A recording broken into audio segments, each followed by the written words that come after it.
Hola a todos y a todas, mi nombre es Fernando Po, soy el profesor titular de Sistemas Psicológicos Contemporáneos 2. Esta es la primera presentación de la asignatura que tiene como objetivo contarles cómo está organizada la asignatura en cuanto a sus contenidos teóricos y prácticos, cómo va a ser el trabajo que realicemos durante este año tan particular. En la presentación vamos a ocuparnos de algunos aspectos sociales, que hacen al contexto dentro del cual entendemos el conocimiento psicológico, siempre bajo la idea de que el conocimiento científico no es una isla, no ocurre aislado del contexto social y en ese sentido contexto político, económico que nos rodea, que en muchos casos es el que guía las preguntas de investigación que hacemos o el tipo de problemas que queremos resolver. También nos vamos a estar ocupando de la asignatura dentro del plan de estudios, o al menos conversar un poquito sobre cuál es el lugar que tiene nuestra materia dentro del plan de estudios de la carrera y cómo el plan de estudios define los contenidos mínimos alrededor de los cuales hemos pensado el programa. En ese punto vamos a hablar de algunos cambios que no fueron entre el plan de estudios de 1989 y el del 2010 y cómo tratamos de interpretarlos en este momento. Por eso, en parte, la imagen que ustedes pueden ver en este momento hace referencia a la película Volver al Futuro, y es porque, en parte, como veremos un poquito más adelante, el pasado sigue estando en el presente y intentamos desde el presente reinterpretar el pasado. A partir del plan de estudios y de lo que el plan de estudios propone, veremos cuáles son las líneas temáticas que le dan forma a nuestra materia, que van a estar girando o organizadas alrededor de algunas de las tensiones que posiblemente ustedes ya hayan escuchado y ya conozcan, que le dan cuerpo a la psicología y que están presentes posiblemente desde su origen, como son la tensión entre la psicología como una ciencia biológica o una ciencia social, la tensión entre la ciencia básica y la ciencia aplicada, la tensión entre la ciencia y la profesión. Y por último, al final de la presentación, voy a contarles cómo va a ser el trabajo dentro del aula virtual de un modo general para que vayan acercándose al trabajo que le proponemos. Para empezar, podemos plantearnos esta pregunta, que es qué pasó en el mundo en un periodo muy arbitrario que se iniciaría en 1989 y nos llevaría hasta el 2019 o el 2020. ¿Por qué este periodo tan arbitrario y tan cortito? Porque el plan de estudios de nuestra carrera, que incluyó a Sistemas Psicológicos Contemporáneos 2 como una materia, fue el plan de 1989. Ese plan fue modificado en el año 2010, obtuvo o recibió algunos cambios, algunas modificaciones, y sigue siendo el plan que está dándole forma a nuestra carrera, a la carrera que ustedes están cursando. Entre 1989 y 2010, en cuanto al plan de estudios, no ocurrieron muchos cambios. En realidad, lo que sucedió es que se anualizaron algunas materias, como fue o como son psicología del desarrollo y las materias de ámbitos, y se incorporaron las prácticas como parte de la obligación de cursada de los estudiantes, las prácticas que fueron las prácticas selectivas preprofesionales hasta hace poco y que ahora son las prácticas sociocomunitarias. ¿Por qué está el año 2019? ¿Por qué aparece el año 2019? Porque fue el año pasado cuando hicimos un gran cambio dentro de la asignatura. Nuestra materia se dictó entre el año 2003 y el año 2018, siguiendo un esquema, un plan de trabajo que cambiamos de una manera bastante marcada en el año 2019. Esos cambios están relacionados con que yo comencé a ser el profesor titular de la materia y también están relacionados con volver a retomar aspectos que estaban mencionados o que están mencionados en los contenidos mínimos de la asignatura, de los cuales durante un tiempo nos habíamos mantenido alejados. Como vamos a ver un poquito más adelante, el problema aquí es que entre el año 1989 y el año 2019 ocurrieron muchos cambios para nuestra disciplina, en que esos cambios no están reflejados en los contenidos mínimos, al menos en la letra de los contenidos mínimos, lo que la carrera propone como contenidos que la asignatura les debe brindar a ustedes. Si en lugar de empezar hablando de la disciplina, empezamos hablando del mundo, del contexto dentro del cual nuestra carrera y nuestra disciplina se desarrolla, podemos plantear de una manera muy general y muy amplia algunos cambios que ocurrieron en 1989 o en las décadas siguientes, que han sido muy significativos para nosotros, para los seres humanos y para nuestra sociedad y para la forma en la que vivimos. Uno de esos cambios es la caída del muro de Berlín en 1989, que como muro era físico, real, pero también tenía un valor simbólico. Era lo que dividía a Alemania y dividía de algún modo el mundo soviético, el mundo de la Rusia socialista y el mundo socialista del mundo occidental, capitalista. La caída del muro implicó la caída de los socialismos reales y también generó un cambio a nivel mundial, un cambio muy grande que podríamos pensarlo en términos geopolíticos. Aquí la frase es la geopolítica estúpido, es en parte es una paráfrasis de un eslogan de campaña de Bill Clinton, tal vez los más jóvenes no lo conozcan, que se atribuye a ese eslogan su triunfo sobre George Bush padre en las elecciones, bajo el eslogan "es la economía estúpido". Bueno, en este caso es la geopolítica. ¿Qué quiere decir esto? Que los cambios a nivel del sistema mundial, del sistema mundo, influyen en la forma en la que vivimos y seguramente van a influir en cómo se desarrollan las disciplinas científicas y en los intereses que tenemos. Está claro que la presencia del bloque soviético implicaba ciertos alineamientos y ciertas posibilidades en la lucha por ciertos derechos, en los posicionamientos políticos, que se desdibujaron a partir de la caída y donde se produjeron otro tipo de organizaciones, donde ya no fue este oeste o oeste occidente, sino que comenzaron a haber otros núcleos, aparecieron otras regiones, aparecieron bloques como la Comunidad Económica Europea, apareció desde esa época hasta ahora el crecimiento de los países asiáticos, aparecieron las lógicas de diálogo norte-sur, sur-sur, bueno, todos aspectos que en parte también están reflejados dentro del desarrollo del conocimiento científico y cómo el conocimiento científico circula.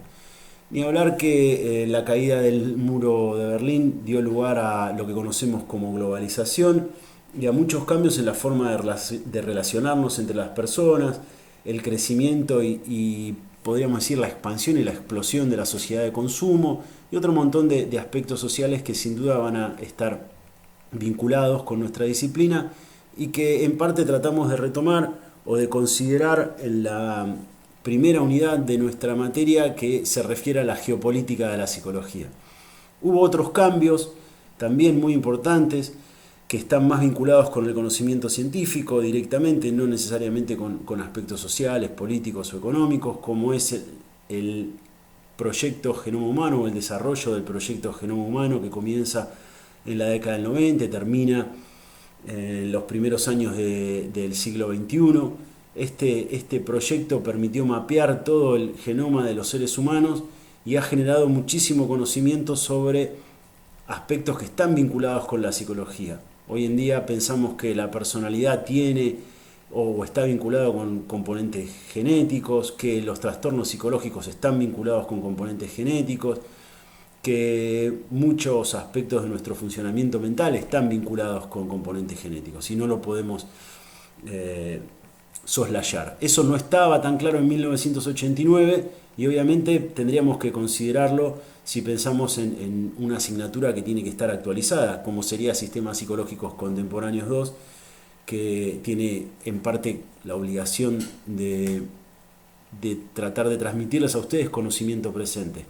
Otro cambio muy importante es el cambio que está vinculado con la aparición de Internet como tecnología y todo lo que permite. Eso no estaba presente en 1989.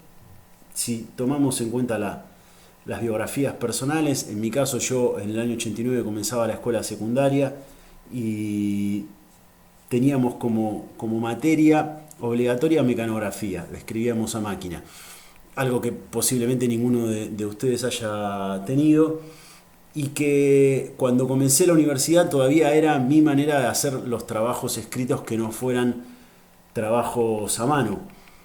Para entregarlos los escribía a máquina, en una máquina de escribir, porque en mi casa no tenía computadora y muy pocas personas tenían.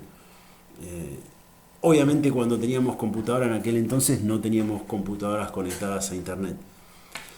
Además de los cambios en el conocimiento científico que impactan en nuestro conocimiento y que vamos a ver reflejados en algunas de las unidades de la materia, los cambios tecnológicos que hacen a cambios en nuestras maneras de relacionarnos, de pensar, de actuar, de llevar a cabo nuestras tareas, también aparecen o han aparecido entre 1989 y la actualidad temas que tal vez estaban presentes en aquel entonces, pero que no eran tan claros para nosotros o no ocupaban la agenda que ocupan hoy en día. Entre esos temas está el género y la diversidad de género, la diversidad sexual, la lucha por la igualdad y la equidad de género, que está presente y que forma parte de nuestra manera de entender el mundo, y que vamos a reflejar también en algunos de los contenidos sobre el final de la asignatura en una de nuestras últimas unidades.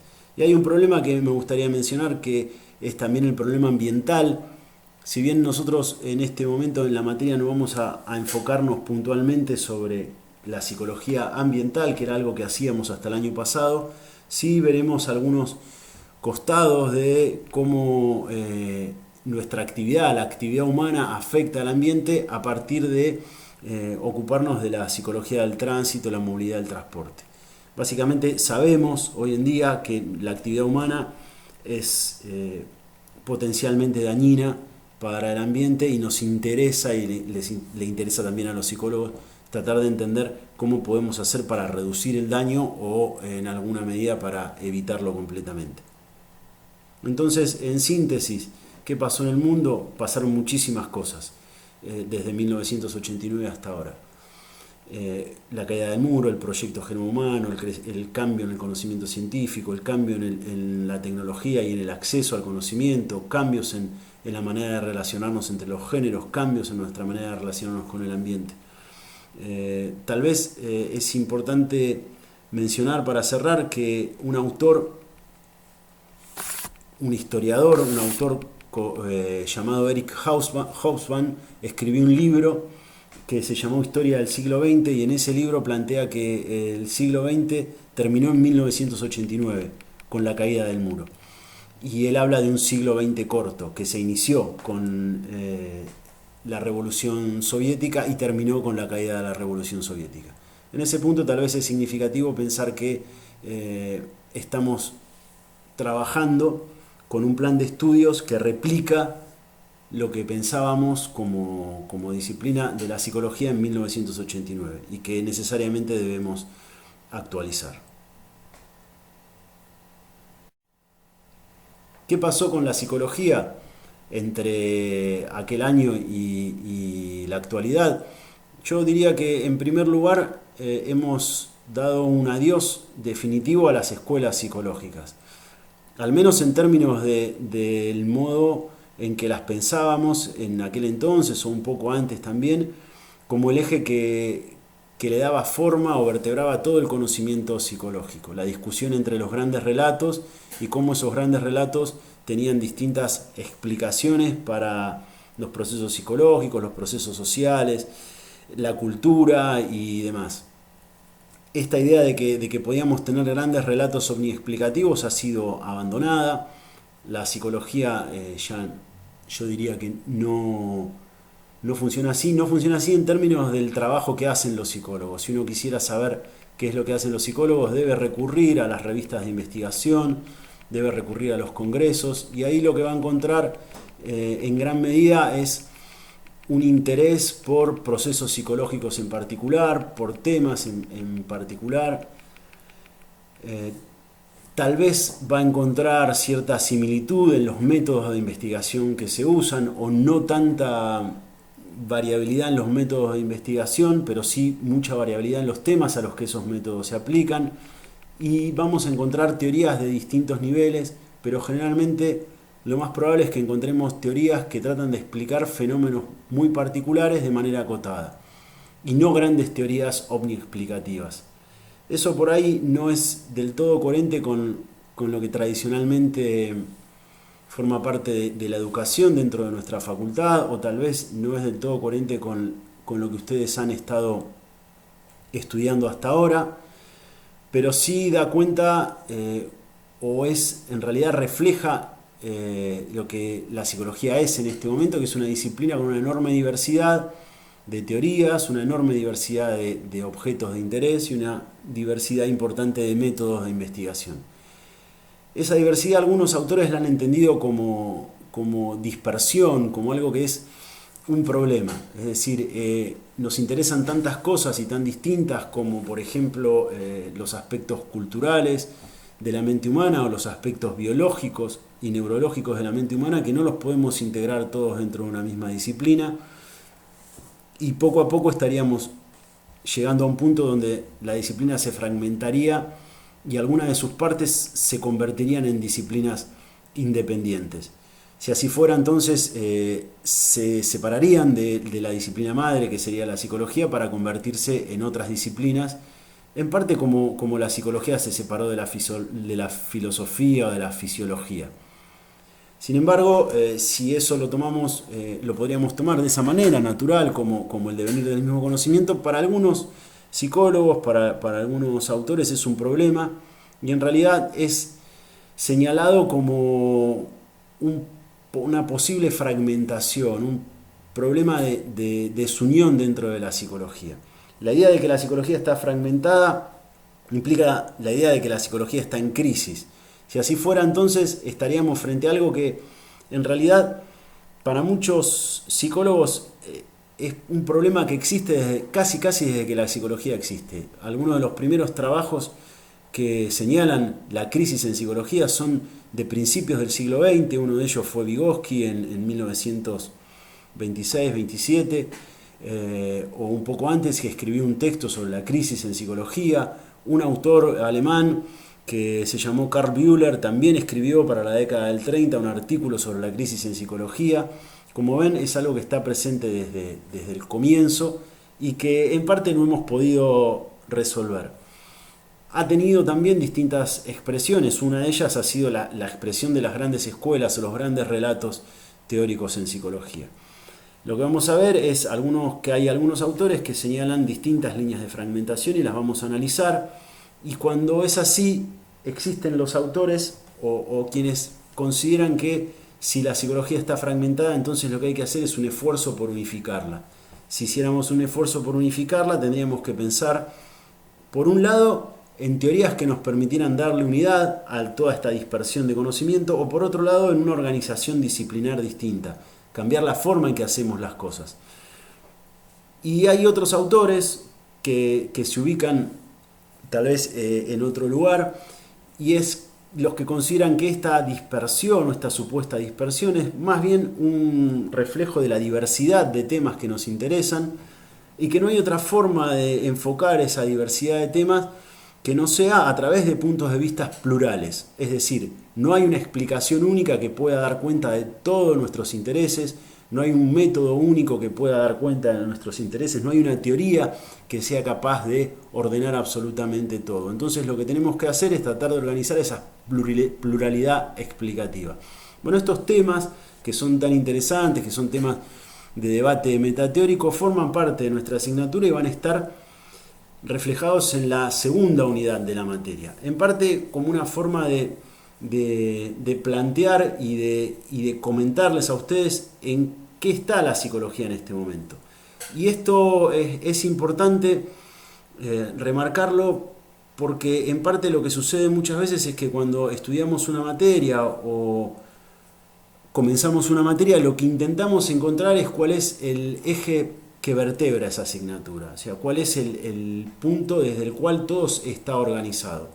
Bueno, el eje que en parte organiza a sistemas psicológicos contemporáneos 2 es la diversidad, es decir, las tensiones, las luchas explicativas, las dificultades para encontrar puntos de vista unitarios. Y eso es lo que refleja lo que la psicología es en la actualidad. Sería más fácil, por ejemplo, organizar todo en base a un solo tema o organizar la asignatura en base a un problema en particular o a una corriente teórica en particular, pero no es el caso. Por dar un ejemplo, cuando ustedes cursen Psicología del Desarrollo, que en realidad están cursando Psicología del Desarrollo, que es paralela a Sistemas 2, todo el eje de la materia es el desarrollo de las personas, desde la niñez hasta la vejez, y las teorías que hay sobre ese desarrollo, ya sea intelectual, ya sea emocional. Entonces hay un eje. Cuando cursan una materia como teoría psicoanalítica, el eje es el desarrollo de la teoría psicoanalítica. Si estudian aprendizaje, bueno, el eje es el aprendizaje y las distintas teorías sobre el aprendizaje. En el caso de sistemas psicológicos contemporáneos 2 es una materia generalista que toca muchísimos temas y que, como nuestra disciplina es una disciplina diversa o muy diversa, lo que le da forma al conocimiento de que la materia les comparte es el reflejo de esa diversidad.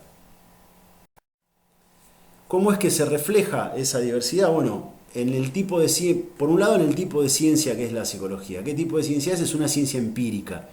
¿Qué quiere decir esto? Que lo que hacemos los psicólogos es estudiar la realidad mental a partir de datos.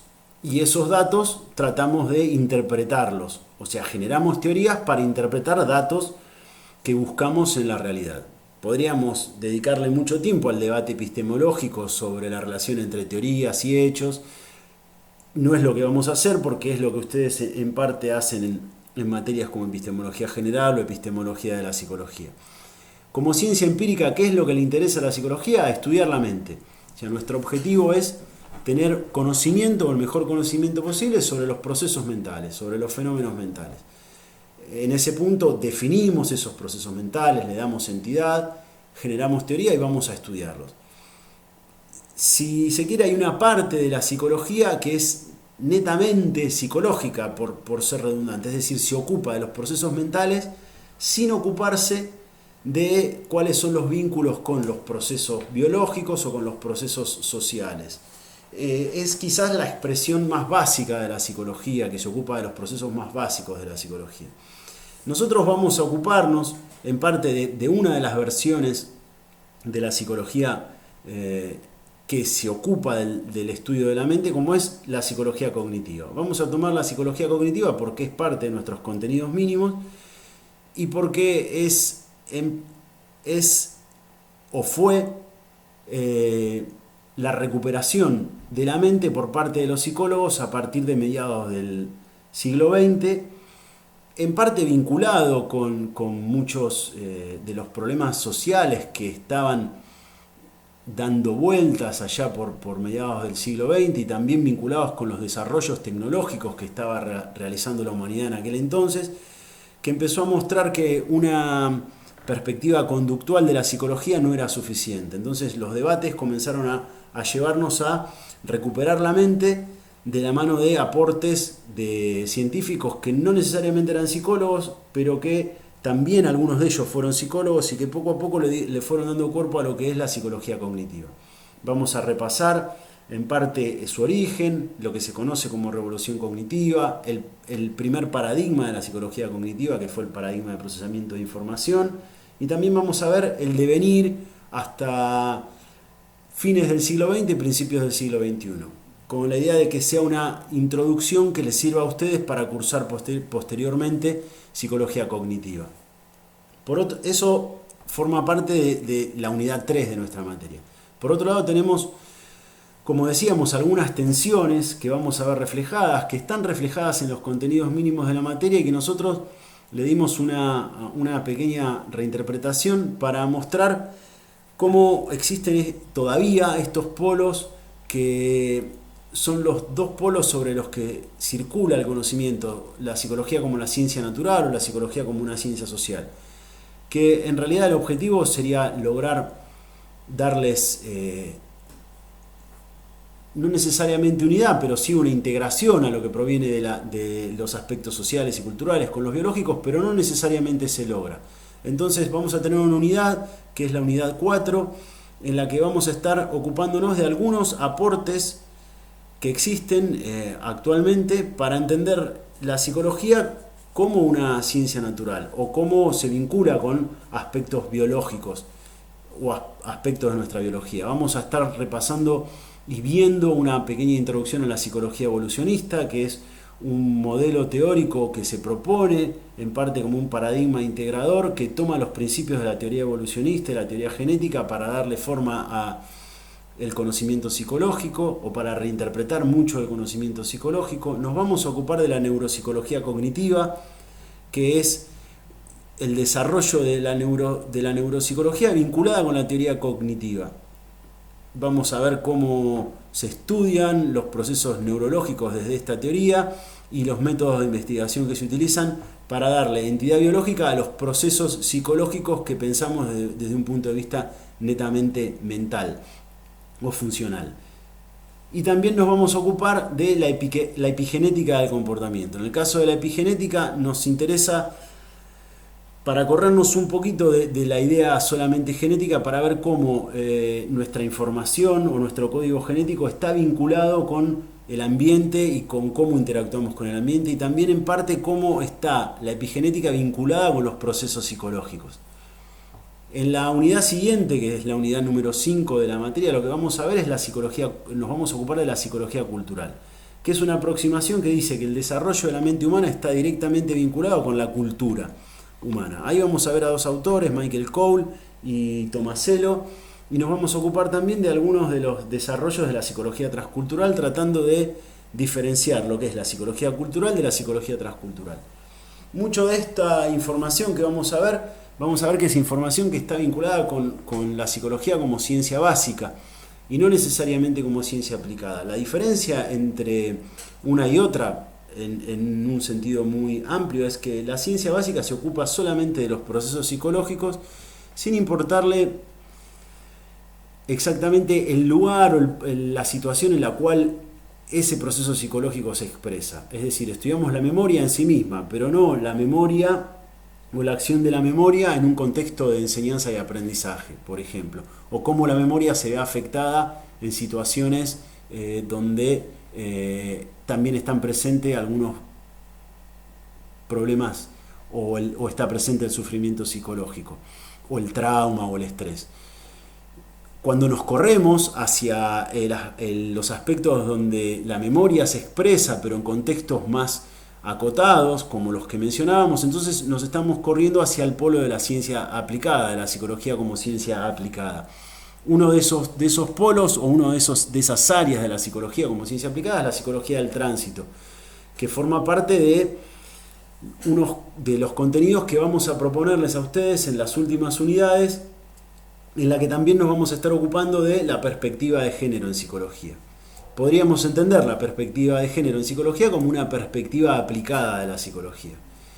Y hay otra línea de tensión, quizás, u otro aspecto que forma parte de la tensión de nuestra ciencia psicológica, que es la profesión. Ustedes saben que la psicología es tanto ciencia como profesión,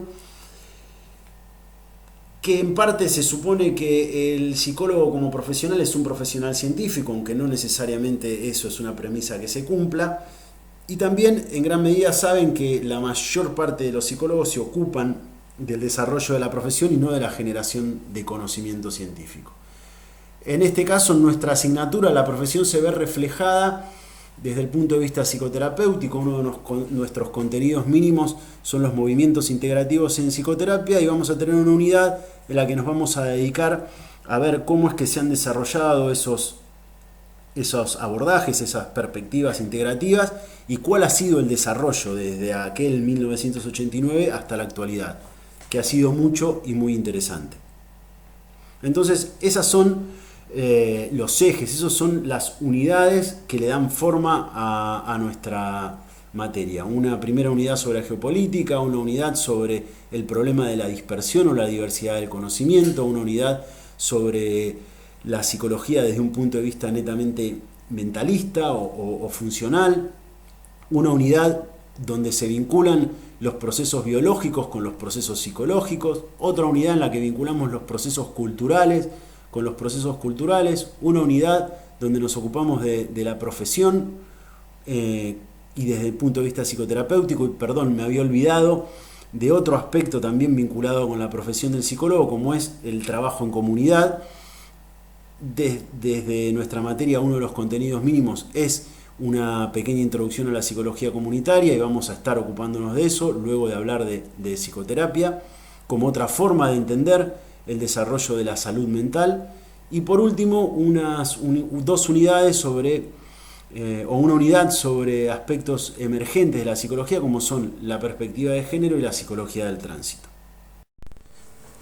Bien, por último, comentarles cómo va a ser la propuesta del trabajo para este año, que tiene algunas características similares con la propuesta que hicimos el año pasado, que también trabajamos en virtualidad, pero con algunas diferencias. En parte creemos que son consecuencia de lo que aprendimos el año pasado, y en parte también son resultado de que tenemos nuevos recursos y nuevas posibilidades dentro de la facultad para trabajar de manera virtual.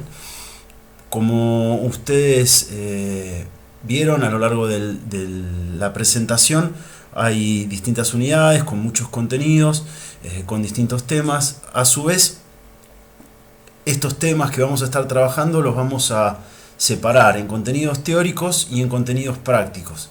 Los contenidos teóricos van a tener la posibilidad de observarlos y repasarlos con videos que van a estar grabados y subidos en el aula virtual. Son clases que están armadas en base a los contenidos de los textos de teóricos, que están así dispuestos en el PTD, y que siguen los aspectos principales de los textos.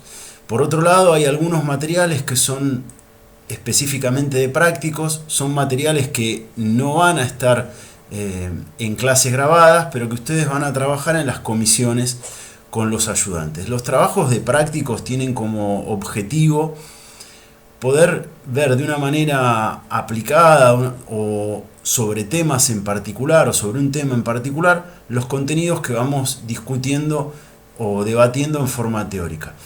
Entonces va a haber materiales que van a explorar o estudiar o analizar la memoria desde distintas perspectivas. La memoria analizada desde perspectivas netamente psicológicas, la memoria analizada desde perspectivas más psicobiológicas, más psicosociales, la memoria y la perspectiva de género, la memoria y el desempeño o el comportamiento en el ámbito vial, la memoria y la psicoterapia. Bueno, elegimos la memoria porque teníamos queríamos tener un eje transversal a toda la asignatura.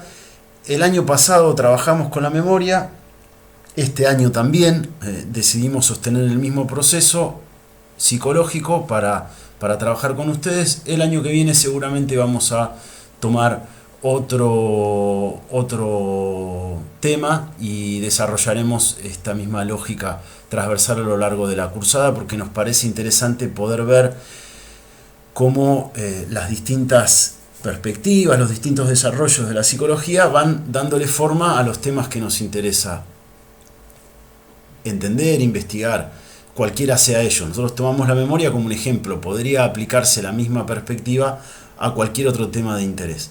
Nuestra intención es que ustedes puedan hacer cosas, en lo posible que puedan escribir o que practiquen la escritura. Por eso lo que vamos a proponerle a lo largo de la cursada son distintos tipos de actividades prácticas para cada unidad. Cada unidad tiene un trabajo práctico. Las unidades tienen distintas semanas de duración, son 8 unidades en total, algunas tienen una semana de duración, otras tienen 2 semanas de duración. Va a haber un trabajo práctico por unidad que va a estar dentro de los foros que tiene el aula virtual. La tarea en foros y la tarea sobre estos trabajos prácticos es obligatoria y es la forma de que ustedes puedan computar su asistencia en esta cursada. Eso quiere decir que ustedes están obligados a hacer esos trabajos prácticos. Son 8 trabajos prácticos en total. Tienen la posibilidad de no hacer 2 trabajos prácticos. Si ustedes dejan de hacer más de 2 trabajos prácticos, entonces perderían la regularidad de la cursada. Esto es así porque de manera sincrónica no podemos tomar asistencia, entonces la asistencia se computa con este recurso que es asincrónico y que ustedes pueden completar a lo largo de 2 semanas cuando tengan disponibilidad, sobre todo de conexión, en el caso de que tuvieran algunos inconvenientes.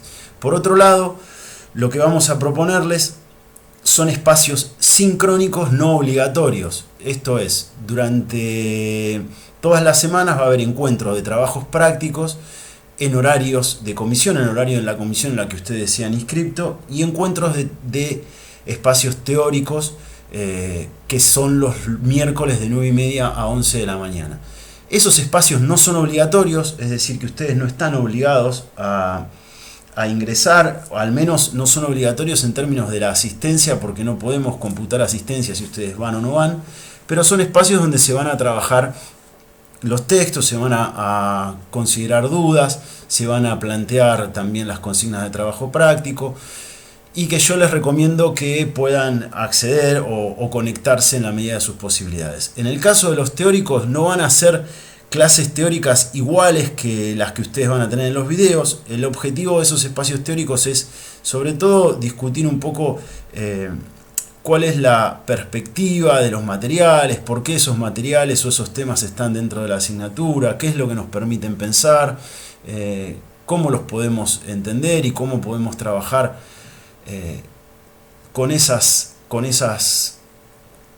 textos, con esas ideas, con esas concepciones teóricas, para aprender y entender qué estamos haciendo o qué están investigando los psicólogos o cómo están pensando los psicólogos su disciplina. En ese punto, como les decía, no van a ser clases teóricas iguales que las que ustedes van a tener en los videos, o clases teóricas que son típicamente las clases que tenemos de manera presencial. También para mí va a ser importante que ustedes puedan participar con sus dudas, con sus preguntas, y podamos dialogar en esos espacios de teóricos. Como les decía, los requisitos para aprobar, más que nada para la regularidad, son completar, hacer esos trabajos prácticos. Los trabajos prácticos tienen como obligación ser entregados.